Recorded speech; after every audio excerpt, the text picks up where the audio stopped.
and many, many other things. People who are capable of such crimes against our nation are capable of anything.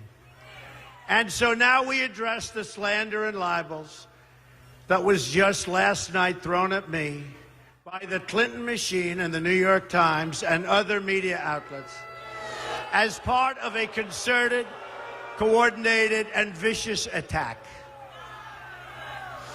It's not coincidence that these attacks come at the exact same moment and all together at the same time as WikiLeaks releases documents exposing the massive international corruption of the Clinton machine, including 2,000 more emails just this morning.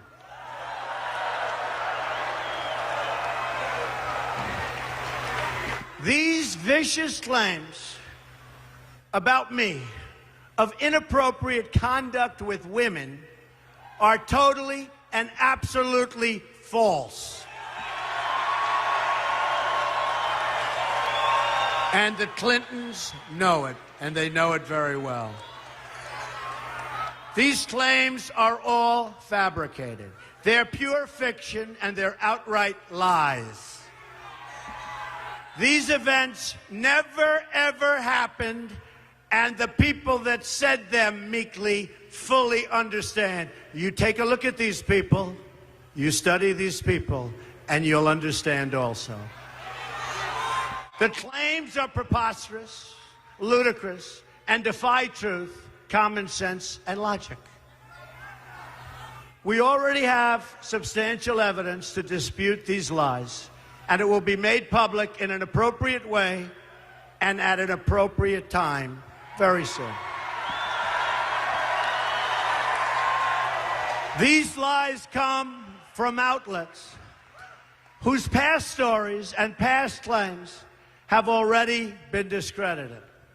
The media outlets did not even attempt to confirm the most basic facts, because even a simple investigation would have shown that these were nothing more than false smears. 6 months ago, the failing New York Times wrote a massive story attacking me, and the central witness they used said the story was false, that she was quoted inaccurately. She said that I was a great guy. She had great courage, I'll be honest with you. She was an amazing person and never made those remarks. That I was a great guy and never made the remarks. And when I read the story, I was sort of surprised. How could she say that? And she didn't say it. We demanded a retraction, but they refused to print it.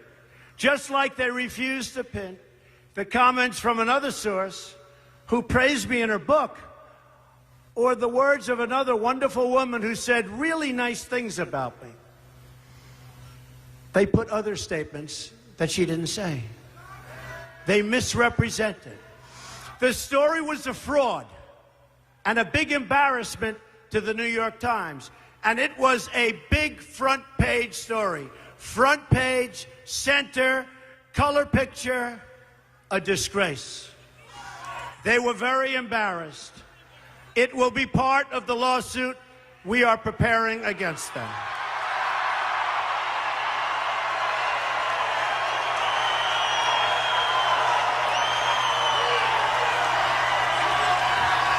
Now today, the same two discredited writers who should have been fired from the New York Times for what they did tell another totally fabricated and false story that supposedly took place on an airplane more than 30 years ago.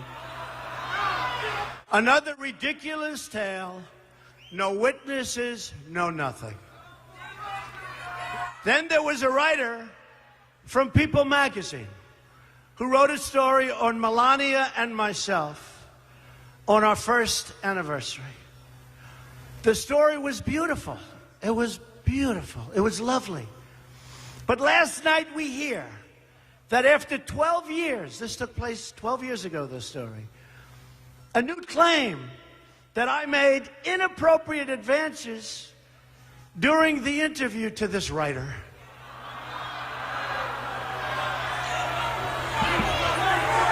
And I asked a very simple question. Why wasn't it part of the story that appeared 20 or 12 years ago? Why wasn't it part of the story? Why didn't they make it part of the story? I was one of the biggest stars on television with The Apprentice, and it would have been one of the biggest stories of the year. Think of it. She's doing a story on Melania, who's pregnant at the time, and Donald Trump, our one-year anniversary. And she said, I made inappropriate advances.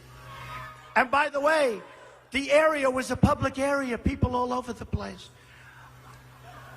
Take a look. You take a look. Look at her words. You tell me what you think. I don't think so. I don't think so.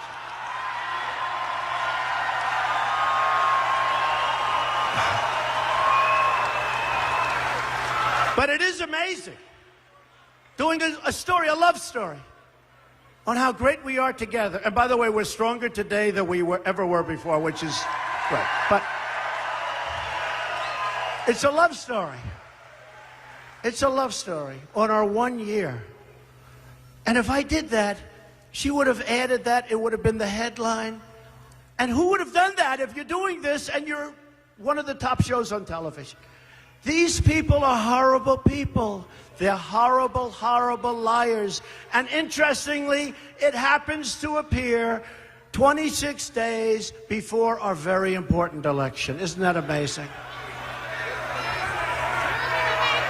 This invented account has already been debunked by eyewitnesses who were there. They were there. The very witness identified by the author has said the story is totally false. By the way, this is a room that everybody can see, and it's got glass walls. It's at Mar-a-Lago. It's got glass walls. Can you believe this? Why wasn't it in the story, biggest story of the year? This weekend, the New York Times published a full-page hit piece with another claim from an individual who has been totally discredited based on the many, many, many emails and letters she has sent to our office over the years, looking for work. Donald is great, wanting to go to my rallies. But the New York Times, and this was a full op-ed piece, refused to use the evidence that we presented. Refused to use it. If they used it, if they would have looked, they would have said, oh, there's no story here. Others in the media, which almost surprises me, because they're dishonest also, were presented with this story by this woman numerous times, and they got very excited. But after seeing the evidence that we immediately give them, all of them refused to write the story. There was no story. The Times, though, didn't want to see it. They just wrote the story. And this was a full page opposite the editorials. This is part of a concerted effort led by the New York Times and others. Now, the New York Times is fighting desperately for its relevance and its financial survival.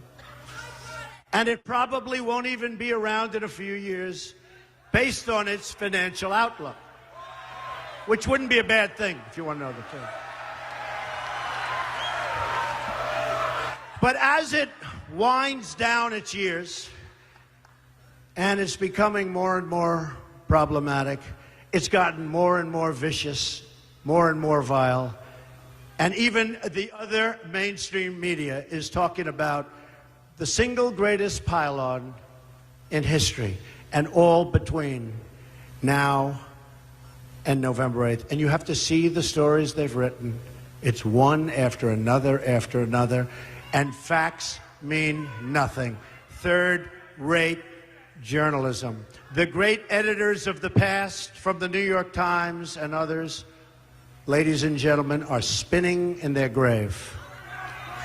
I will not allow the Clinton machine to turn our campaign into a discussion of their slanders and lies, but will remain focused on the issues facing the American people.